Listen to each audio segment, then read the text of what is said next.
Academy video lectures. My name is David Zoparadzai, and I'm going to take you through the Code of Professional Conduct, Part 3 of 3 parts within the CPC video lectures. Make sure you're watching this video last after watching the first 2 in their correct order. Part 4A of the CPC is found in your handbooks, relates to independence for audit and review engagement.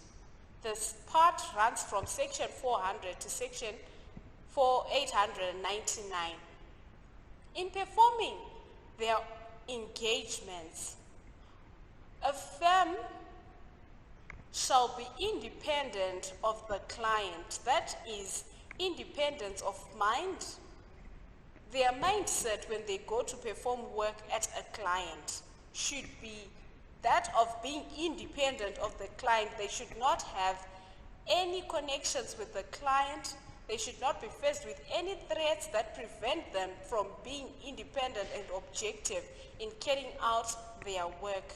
They should be independent in appearance, whereby if a third party was to have an understanding of the relationship of the auditor or the review engagement, they should be able to tell that the auditor is independent of the client. Therefore, that public which we protect their interests will be satisfied that any assurance obtained from the auditor is credible.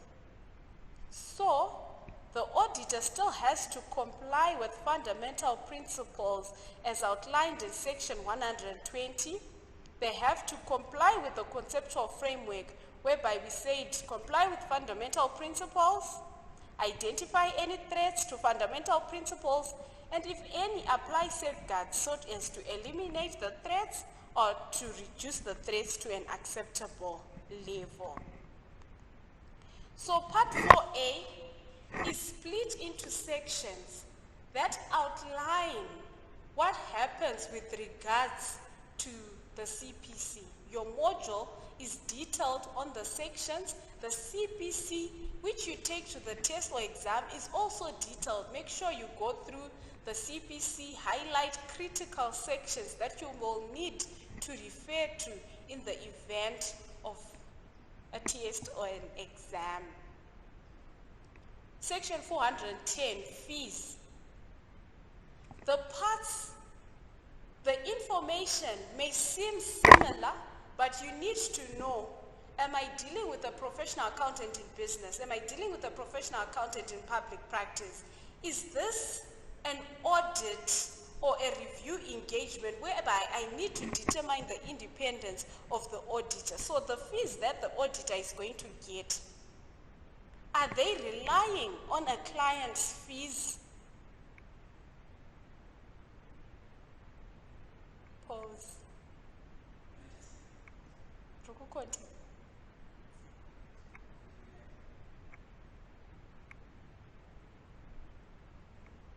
Are they relying on the client's fees? Or could this audit client be a public interest entity from which the audit client is earning more than 15% of the total firm revenue? What then happens? The CPC outlines the safeguards that can be implemented. The CPC outlines whether it's prohibited or it's allowed. Make sure you familiarize with the CPC and you'll be able to answer accordingly. Section 410, compensation and evaluation policies, clearly outlined in the CPC in the event that the independence of an auditor or that person performing a review engagement is compromised because of compensation. What safeguards can be put in place? Gifts and hospitality. The auditor has been given a gift by the client, a significant gift. It's normal that the auditor may be given a diary, a pen, but evaluate the significance of the gift so that you tell if the independence of the auditor could be compromised. actual or threatened litigation, your section 430. Does the auditor hold any financial interest within the client? What does the CPC say? Section 510. Loans and guarantees. The auditor has been offered a loan. How best do they react to this threat to independence? They have a long-standing business relationship with the client, section 520. So it is important that you actually go to the index, have a quick rundown. This issue relates to family and personal relationships. What does the CPC say? Within part 4, independence for audit and review engagements. Therefore, you'll be able to advise accordingly. You'll be able to say the correct safeguards that can be put in place. Still in part 4, the auditor could have had recent service with the audit client. They could have served as a director, an officer, or employee within the audit client. Is this going to serve a client accordingly? Are they going to have self-interest or self-review? Familiarity threat, they've been at the audit client, they've worked there. They are now familiar with the people. They apply the code of professional conduct, conceptual framework. Are there any threats? Are there any safeguards that I can put in place? Is it permissible for the auditor to serve as a director or an officer of the audit client? Taking out employment with the audit client, how long can they take employment with an audit client after having worked for the audit client? Is there a cooling off period? Section 524 will outline the safeguards and how best to counter that situation. Temporary personnel assignments. You've been asked to come as the auditor, serve as the client's company secretary. Is it permissible? If the client is a public interest entity, is it permissible? Is it prohibited? That is what the CPC takes you through. Have a clear understanding of the CPC so that you apply the sections appropriately. Section 540, long association of personnel, including partner rotation with an audit client. Can you serve an audit client for 12 consecutive years? Will that not affect your independence? Will that not pose familiarity threat? What does the CPC say? Within part 4A, section 540. Provision of non-assurance services to an audit client, section 600. Is it permissible to provide non-assurance services to an audit client? Performing management responsibilities, that is the compilation of financial statements, the preparation of tax calculations. Is it permissible? This is a highly examinable area which you need to know of management responsibility with regards to the financial statements and which services can be taken up as non-assurance services by the auditor, and is it even permissible? What threats can be created? It is outlined in the CPC. Section 601, accounting and bookkeeping services. Have an understanding of the services that are permissible and services that are clearly prohibited from the start. Performing administrative services. Are there any threats that can be created? You're just performing work in Microsoft Word for the client. Are there any threats? Valuation services, critical.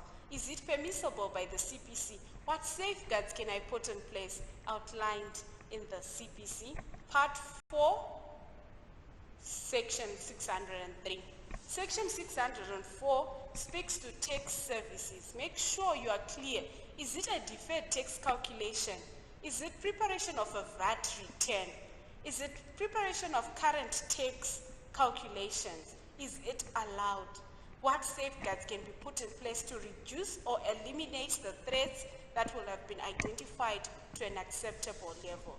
Providing internal audit services, will this not create a self-interest threat? Therefore, should the auditor come to the client and perform internal audit services? Self-review threat? What safeguards can be put in place? Section 609, performing recruiting services on behalf of the client. What types of roles can the auditor assist with, and what type of roles for recruiting can the auditor not perform? If it is a significant role, like recruiting a finance director, recruiting a chief financial officer, someone who has influence on the financial statement, is it not going to create a self-interest threat? Is it not going to oppose? I'm continuing. Self-interest.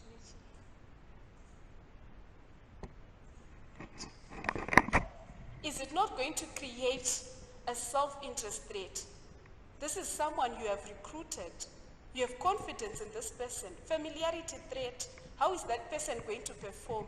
You may have to decline the recruiting of significant roles within an audit client. Moving on to part B, within part 4, which relates to independence for assurance engagements other than audit and review engagements. A professional accountant goes into the client. They are performing engagements. That is not an audit. That is not also a review engagement, whereby they could be auditing specific elements, accounts, or items within the annual financial statements. Or they are performing assurance on a company's key performance indicators. Refer to your ISQC 1 requirements, whereby they have to maintain their independence. Threats to independence will be created by the non-assurance engagement activities. What then does the professional accountant do? Apply the conceptual framework as outlined in our first video, whereby they have to identify any threats to fundamental principles and apply safeguards. So, make sure in a test or exam you are clear. Are you dealing with assurance engagements, which is not an audit or a review engagement? And you need to determine the independence of that personnel. You go to your part B, equally important, go and flag for easy use in the test or exam. You will need to read the following sections from the CPC directly. Almost similar to part 3, almost similar to part 4A, fees, high dependency on client fees. Granted gifts and hospitality, how do you respond? There is actual or perceived litigation. You have financial interest, you've been granted a loan. There is a long business relationship within that assurance provider and a client. There is a family and personal relationship. Your wife is working for the assurance client. How best can you structure your roles and positions so that we reduce threats to an acceptable level? So it is important when attempting questions to identify which person, what role am I dealing with? Part 4B goes on to stipulate factors and safeguards that you will apply when there is recent service with an assurance client. You have worked for the assurance client not so long ago. How many years in between are expected before you can then go to provide assurance to that client? You have served as a director or officer of an assurance client. outlined in Part 4 of the CPC.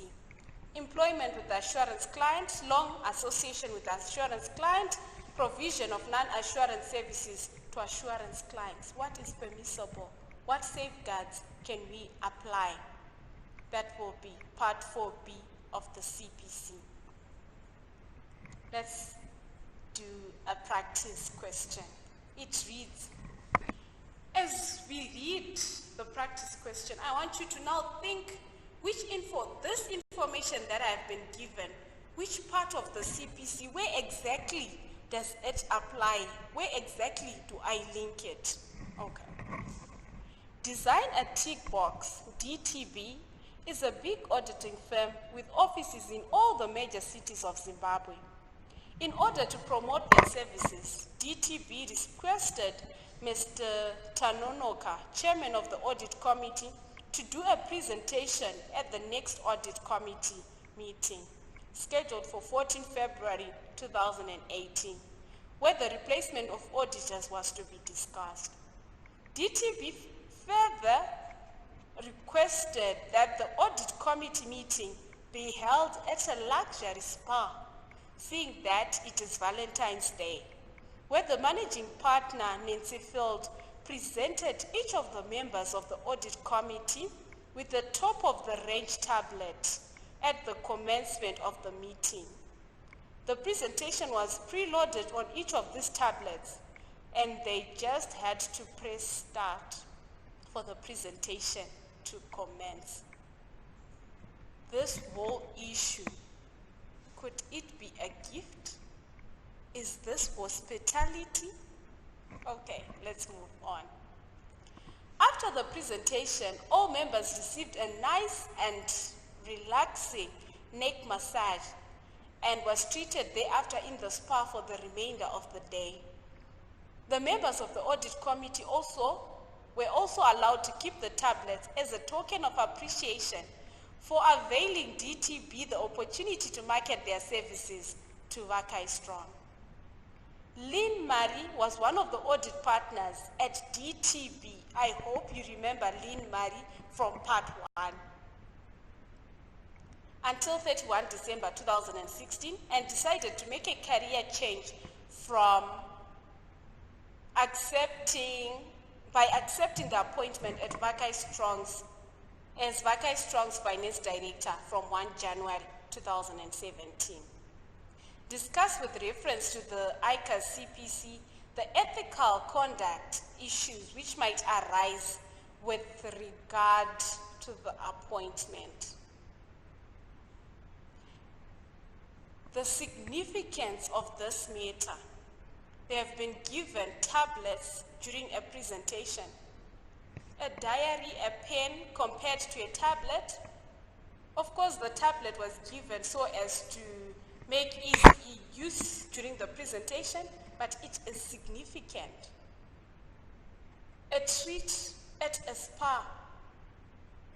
If this client is not objective in granting DTB the tender as their auditors, their judgment could be biased because of the gifts that they have been given.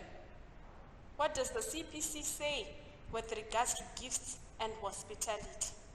We are told Lynn Murray was one of the audit partners at DTB until 31 December 2016 and decided to make a career change from accepting the appointment as Vakai Strong's FD.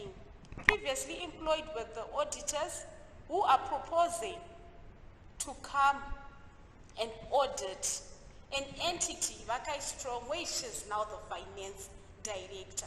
She's familiar with people from the audit firm. When they come to audit her work, are they going to be objective? So now you know, where am I going to fall on in the CPC so that I get advice with regards to taking on an auditor whereby the finance director, a person with a significant role, had worked with the auditors previously. Can we structure their roles? Are there any safeguards that can prevent the finance director from meeting with the auditors? the CPC will give you guidance on how best to safeguard situations of ethical dilemmas that can arise into the day-to-day business dealings of chartered accountants, professional accountants, whether they are operating in business or they are operating in public practice. So this lecture is not sufficient for you to understand the CPC. The module further explains sections of the CPC, and the CPC which you take to the exam is enough for you to go through, understand every part and its requirements, so that you will not be confused on the day of the exam. Thank you. This brings us to the end of the lecture on the CPC. I hope you have gone through all the 3 parts in their correct order. It is only this video lecture that has 3 parts, but the CPC has 4 parts, which I hope you will clearly understand and flag appropriately. Thank you.